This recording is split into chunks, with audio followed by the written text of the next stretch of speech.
Estás viendo El Centro, la voz del Maule. Buenas tardes, amigas y amigos del Centro. Sean bienvenidos a un nuevo capítulo de Ciencia con Doc, desde la Universidad Católica del Maule, desde uno de sus laboratorios de química. Para hoy tenemos algo un poco distinto a la parte práctica, a los experimentos, y se trata de algunas creencias y preconcepciones respecto a la ciencia y a la química en particular que tenemos, ¿cierto?, la mayoría de las personas. No olviden que si les gusta el video, activar la campanita para que sean avisados de que un nuevo episodio ha llegado.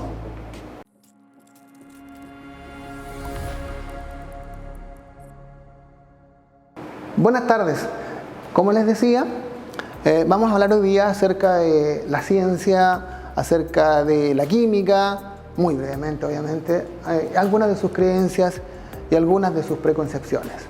Esto, ¿no es cierto?, tiene mucha relación obviamente con los profesores de biología, de química, de física, de ciencias de la Tierra, que son aquellos, ¿cierto?, que transmitimos de alguna forma, de manera formal, esto en los colegios, en los liceos, en los institutos y universidades. Se supone, ¿cierto?, que todo profesor de ciencias que se ha formado al interior de una facultad debería ser capaz de transmitir una visión más o menos correcta, ¿no es cierto?, de lo que se supone ciencia. Parte incluso con que uno pregunta a los estudiantes o a la gente en común que definan el concepto de ciencia y ya los ponemos en un problema. Definir ciencia no es tan fácil como pareciera que es. ¿De acuerdo? Entonces, de acuerdo a los estudios, de acuerdo a las investigaciones que se han hecho en el área de la didáctica de las ciencias experimentales, se han detectado varias deformaciones, las que en conjunto expresarían una imagen ingenua, errada, poco creíble, profundamente alejada de lo que es la realidad, profundamente alejada de lo que es la verdadera construcción de los conocimientos científicos.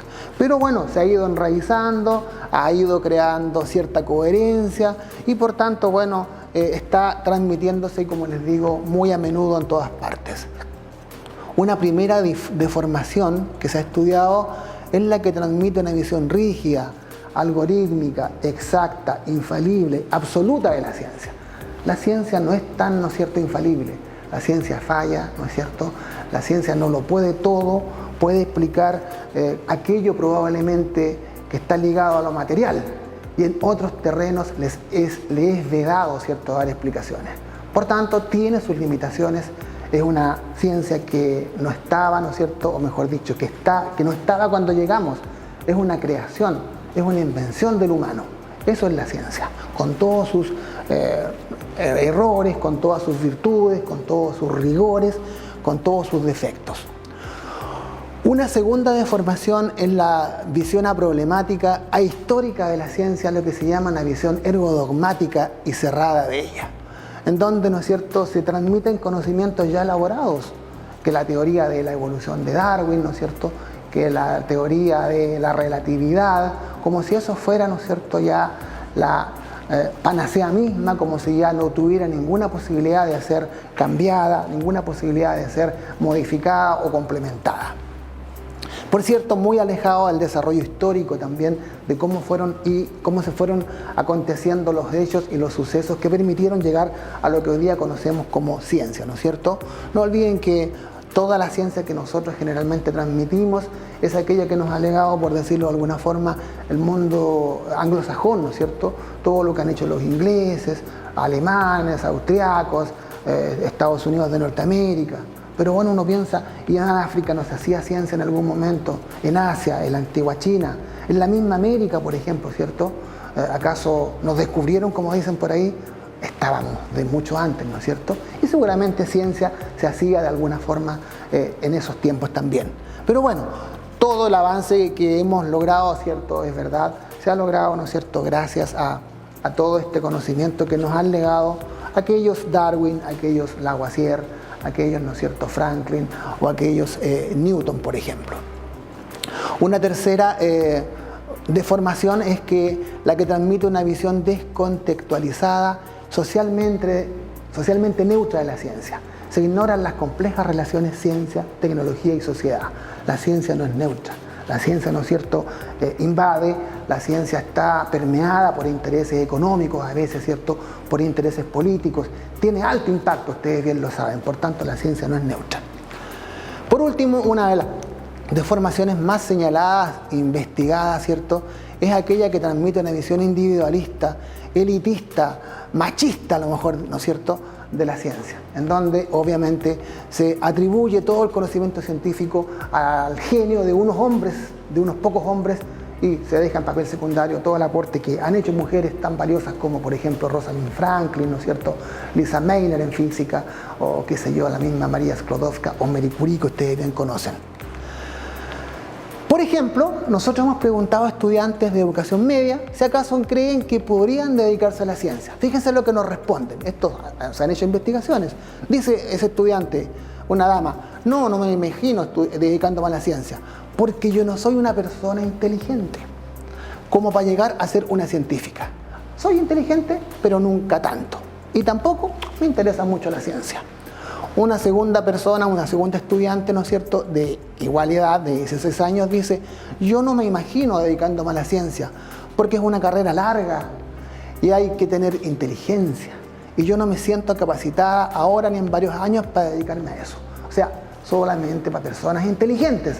Las personas normales como nosotros no podemos dedicarnos a ellas. Por otra parte, en alguna investigación, ¿cierto?, está bastante conocida esta investigación, le hemos solicitado a más de un estudiante que dibujen a un científico o a persona que se dedica a la ciencia. ¿Y qué es lo que aparece? Este estereotipo. Un científico medio chalado, ¿cierto?, medio ido, con los ojos desorbitados, con los pelos desgreñados, ¿no es cierto?, rodeado de experimentos, rodeado de materiales, ¿ya?, y que como que va a dar a conocer su tremendo descubrimiento, que es bastante peligroso. Este dibujo de acá, ¿no es cierto?, que fue solicitado a una profesora, bien lo digo, ya demuestra muy bien la concepción que digo, el estereotipo. Fíjense que el científico está aislado, fuera de la ciudad, ¿no es cierto?, sumido, digamos, en su entorno, lleno de papeles, lleno de cálculos, ¿no es cierto?, y dice, por fin podré dar a conocer mi experimento o mi investigación. Es así lo que se estudia respecto a esto. Entonces, ¿qué surge de los dibujos que se le piden a la gente, a profesores, a estudiantes, a niños, a común de la gente? Surge que el científico es un hombre, ya no hay mujeres ahí, muy pocas, de mediana edad, blanco, de raza blanca, nunca hay, ¿cierto?, un moreno, un afro, ya, de clase media, que siempre está solo, que trabaja encerrado en un laboratorio, rodeado de materiales, ¿no es cierto?, que es distraído, que no se preocupa del entorno, no se preocupa de su aspecto, que es altamente inteligente, que es estudioso, ¿no es cierto?, y como dije, que es hombre. Eso es lo que surge. Probablemente todo este estereotipo se debe mucho a los cómics, a las películas, ¿cierto? Ustedes busquen en internet dibujo de un científico y aparece el monito, ¿no es cierto?, bastante común, que es lo que hemos estado mostrando acá. Una cuestión increíble también, a propósito de estereotipos. En algún momento le pedimos a estudiantes de enfermería, que en su mayoría son mujeres, ¿cierto?, en esta misma universidad, que se detuvieron un poquito de la química, recuerdo yo que lo hice así hace unos años atrás, y les pedí que dibujaran a una enfermera o profesional de la enfermería. ¿Y cuál es el estereotipo que aparece con mucha frecuencia? Miren bien, la niña, muy buena moza, con minifalda, ¿no es cierto?, jovencita, ¿ya?, así bien curvilínea. Nadie dibuja a una señora mayor, porque hay muchas enfermeras mayores, ¿cierto? Hay otras, ¿cierto?, que no son tan, a lo mejor, curvilíneas como la que muestra el dibujo, ¿no es cierto? A otras que no son, a lo mejor, tan agraciadas, probablemente, ¿ya? Y, por cierto, blancas, ninguna enfermera de color, ninguna religiosa, por ejemplo, que se dedica a la enfermería, y rara vez aparece la fotografía de un varón. Esto, ¿cierto?, es o son los estereotipos que comúnmente circulan por allí, y se lo debemos, como digo, a las revistas, a los cómics, a la televisión. Respecto a la química, ¿no es cierto?, hemos pesquisado respecto a algunas creencias, algunas preconcepciones, algunas ideas sobre las aplicaciones que hay sobre la ciencia esta. Si nosotros le pedimos a los estudiantes que dibujen un átomo, les decimos, imagínate que vas al interior de la materia, y si pudieras ver un átomo, ¿cómo crees que es un átomo? Y aparece este dibujito. este dibujito, ¿cierto?, es tan particular, es tan estereotipado, es tan común, que incluso es el icono, si no me equivoco, de la Comisión Chilena de Energía Nuclear. ¿Qué muestra este dibujo? Si nos hacemos un poquito de historia, ese dibujo mostraría lo que es el átomo de Rutherford, de Ernesto Rutherford, que fue por ahí por el 1913, en donde se muestra, ¿cierto?, el núcleo, en donde está la masa con protones, con neutrones, le ponen ahí incluso. Neutrones todavía en la época de Rutherford no estaban, sino que se descubrieron o se caracterizaron hasta 1932 con Jaime Chadwick. Y demuestra, ¿cierto?, estas órbitas elípticas, dando a entender de que los electrones giran en torno al núcleo, describiendo órbitas elípticas. Por cierto, bastante alejado de lo que realmente sería el modelo atómico actual, que es el modelo, ¿no es cierto?, mecano-cuántico, o modelo orbital, que habla de probabilidad y otras cosas. Un 34%, ¿no es cierto?, de los estudiantes que fueron encuestados en esa ocasión, que fueron 17, corresponde al 34%, dibujaron un esquema más acertado, ¿cierto?, más cercano a lo que es un átomo, y la mayoría, ¿cierto?, sobre el 60 y tantos %, dibujaron ese esquema. También les hemos preguntado a los estudiantes cuál es la principal diferencia entre un cambio físico y un cambio químico. Y está inserto, créanme, en la imagen de muchos, que los cambios físicos son reversibles y que los cambios químicos son irreversibles. Los cambios del agua, claro que son reversibles, que son cambios físicos, pero acabamos de ver nosotros, ¿cierto?, en el capítulo pasado, si lo recuerdan, la electrólisis, ese es un cambio reversible. Yo, ¿no es cierto?, con la electricidad le apliqué electricidad, digamos, a la molécula de agua, la separamos en hidrógeno y oxígeno. Si pudiéramos atrapar el hidrógeno y oxígeno y juntarlo en condiciones adecuadas, se formaría nuevamente agua. Por tanto, allí hay reversibilidad, ¿no es cierto? Hay un error en esa creencia. Les preguntamos, por ejemplo, a los estudiantes, ¿qué crees tú si yo dejo caer una moneda de cobre de esas antiguas de 100 pesos a un vaso con ácido nítrico concentrado? Los chicos empiezan a hipotetizar y dicen, va a haber una explosión, va a salir un humo, saldrá un vapor, va a haber un cambio de color, ¿no es cierto? El ácido se come a la moneda, el ácido derrita la moneda. A fin de cuentas, ¿cierto?, algo parecido ocurre. Aquí veo el dibujo, en algún capítulo anterior vimos esta reacción, se forma una sal de color verde, ¿no es cierto?, que queda en solución y se desprende un gas que corresponde al dióxido de nitrógeno. Pero esas son las ideas que tienen los estudiantes en la cabeza, cuáles son las concepciones y las preconcepciones respecto a la ciencia química en particular. Fíjense que también hemos hecho otros estudios. Por ejemplo, aquí encuestamos a 30 estudiantes de un cuarto medio de un liceo cualquiera, ¿no es cierto?, y a una muestra de 10 ciudadanos preguntando por los reflejos del cuerpo humano. Primero les preguntamos qué era el bostezo. Si buscamos una definición, ¿cierto?, más o menos cercana de lo que es el bostezo, dice consiste en abrir involuntariamente la boca, realizar una inhalación profunda y prolongada de aire. Esto se hace con mayor frecuencia cuando uno está cansado, cuando uno tiene sueño, ¿cierto? ¿Ya? ¿Qué respondieron los estudiantes? La mayoría, ¿cierto?, responde que el bostezo es por sueño, cansancio o aburrimiento, es decir, no dan una explicación, ¿no es cierto? Uno le pregunta, ¿qué es el bostezo? Otros dicen, el bostezo es contagioso o se hace por imitación. Otros dicen, para botar cosas extrañas, uno bosteza para botar cosas extrañas del cuerpo o del organismo. Los más cercanos dicen que es un reflejo humano del cuerpo. Otros dicen que sirve para acumular oxígeno en el cerebro. ¿Ya? Y la mayoría, un buen grupo dice no saber de qué se trata. Siguiendo con los reflejos les preguntamos ¿qué es el hipo? ¿Qué es el hipo? Fíjense, el hipo constituye una contracción espasmódica, dice, del diafragma y otros músculos inspiratorios, lo que origina una inspiración durante la cual la glotis se cierra de forma súbita y el cierre glótico, ¿cierto?, es el causante de la sensación y el sonido característicos. ¿Qué creen, no es cierto, la mayoría de los estudiantes encuestados y la mayoría de la gente encuestada? Que uno tiene hipo porque es parte del crecimiento, del desarrollo. Otros dicen que uno tiene hipo porque se roba algo o bien porque miente, ¿no es cierto?, se pone nervioso y le da hipo. Fíjense en la creencia. Otros dicen que es por comer algo muy seco, muy rápido. Claro, generalmente uno come pan, ¿no es cierto?, como una fruta de repente, le viene, ¿no es cierto?, ese reflejo, ese hipo o esa contracción.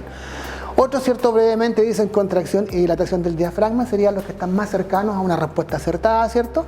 Y otros dicen no saber.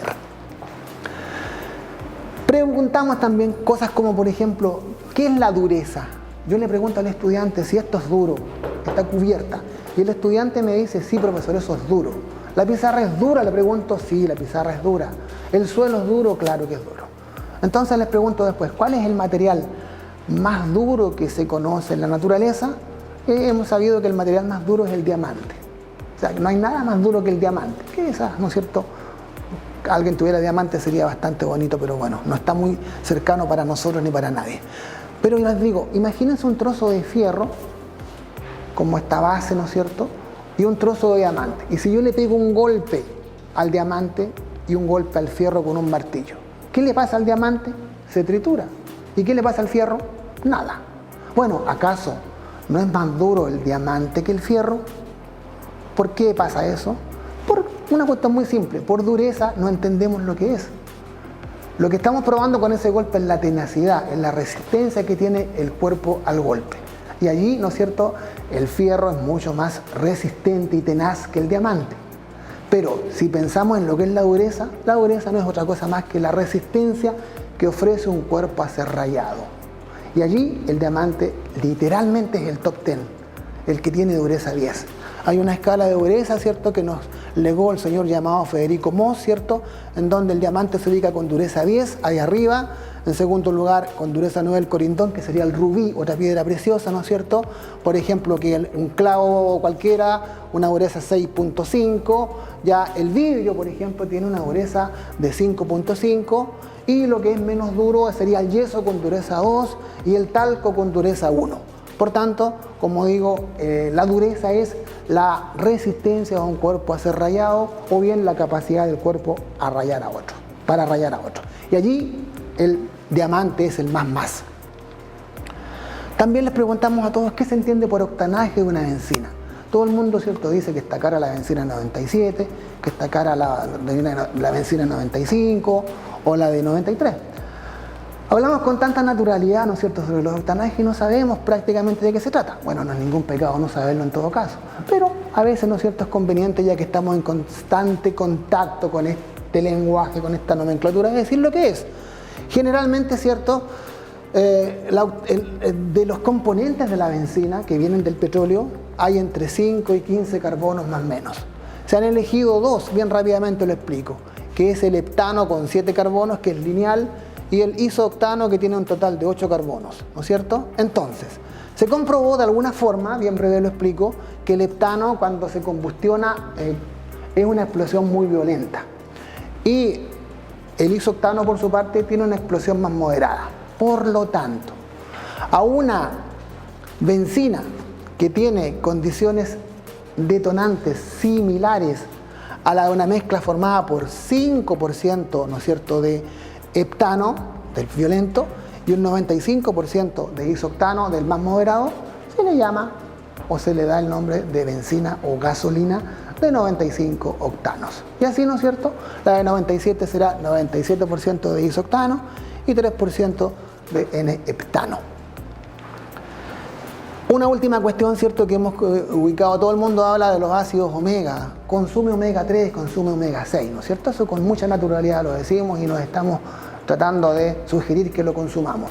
Y uno pregunta qué es eso, y bueno, es lo que viene en los pescados azules, en las sardinas, es lo que viene en las paltas, en las almendras, en las nueces. Claro, esas son fuentes de omega. Pero la palabra omega, ¿cierto?, no tiene nada más que ver con la nomenclatura química de estos componentes. Y allí, ¿no es cierto?, echamos mano a lo que son los ácidos grasos, que son los componentes de las grasas. Por ejemplo, el ácido butanoico está en la mantequilla, es un ácido graso saturado. ¿Qué significa eso? Que tiene enlace simple entre carbono y carbono, químicamente. Y un ácido graso insaturado, ¿no es cierto?, que está presente en una palta, por ejemplo, tiene un enlace doble, que son, ¿cierto?, cuestiones químicas allí. Por lo tanto, esto de ser omega es muy simple. Si ustedes ven acá abajo, por ejemplo, ¿cierto?, vamos a hablar del ácido decosaheexaenoico. ¿Qué significa? Su nomenclatura dice C22, es decir, 22 carbonos En cada vértice, créanme, hay un carbono. 1, 2, 3, 4, 5, 6. Cuenta hasta 22 hasta acá. ¿De acuerdo?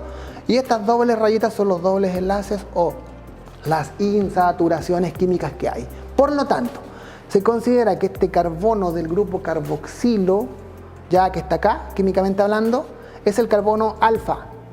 Y el último carbono es el carbono omega. Alfa y omega, ¿cierto? Alfabeto griego. Primera letra, última letra. Por lo tanto, se supone que un ácido omega 3 tiene su primera insaturación o primer doble enlace en el carbono 3 a partir del carbono omega. 1, 2, 3. Primera insaturación. Y los siguientes, ¿cierto? Porque son 6, los tiene cada 3 carbonos.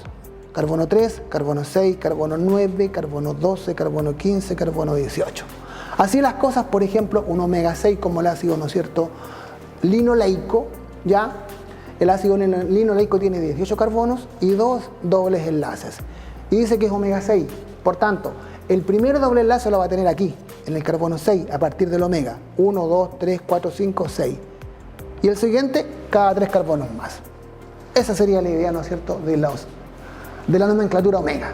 Es una cuestión técnica y punto, nada más que eso. Y finalmente, ¿no es cierto?, en algún momento conversamos respecto a la etimología de los conceptos químicos del libro de texto, está completamente ausente.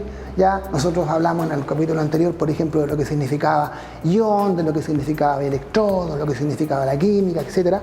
Y en los libros de texto que se utilizan para guiarse en los colegios, en los liceos, no hay presencia de etimología pudiendo haberla. Por ejemplo, si hablamos del ácido acético, vemos, ¿no es cierto?, que la palabra acetum, que da el nombre al ácido acético, tiene que ver con el vinagre. A fin de cuentas, vinagre es ácido acético prácticamente. El ácido fórmico, ¿cierto?, se debe al latín fórmica, que significa hormiga. Todo el mundo, ¿cierto?, a lo mejor alguna vez ha comido, comillas, hormiga, ¿cierto? Ya cuando uno come miel y nota un picor allí. O bien, también nos hemos picado con una ortiga. También la ortiga, ese vegetal, tiene ácido fórmico. El ácido caproico, que son ácidos con 6, con 8 carbonos, algunos, ¿cierto? El cáprico, el caprílico, el caproico, el cáprico caprílico, ¿cierto? Son ácidos que están presentes en el sudor, tanto en el sudor de todos los animales. Y viene del latín capero o caper, que es cabra, cabra, ¿ya? Y por ejemplo, ¿no es cierto?, la palabra protozoo, bueno, viene del griego proto, que es primero, y zoo, animal, el primer animal, el animal primero. Cinemática de la física, ¿cierto?, del griego kine, qué sé yo. Entonces, ¿cierto?, es conveniente que también para ayudarnos y entender estos conceptos tan difíciles a veces podamos, de alguna forma, echar mano a la etimología. Muchas gracias, ¿cierto?, por eso es lo que quería comentarles por hoy día. Espero que les haya interesado. Bien, amigos, espero que les haya gustado el capítulo de hoy. No olviden que si así fue, activar la campanita y para que cada vez que aparezca un nuevo capítulo sean avisados. Recordemos que estamos desde la Universidad Católica del Maule, desde el Laboratorio de Química y con la gentileza de su carrera de Pedagogía en Ciencias, Convención y del programa de Magíster en Didáctica de las Ciencias Experimentales. Nos vemos en un próximo episodio de Ciencia con Doc. Hasta pronto. El Centro, la voz del Maule. Este programa es auspiciado por Estudios Legales, especialistas en Derecho Laboral y Derecho Regulatorio de los Recursos Naturales. Visítanos en www.estudioslegales.cl o escríbenos a contacto@estudioslegales.cl. Multicentro, nuestro centro eres tú.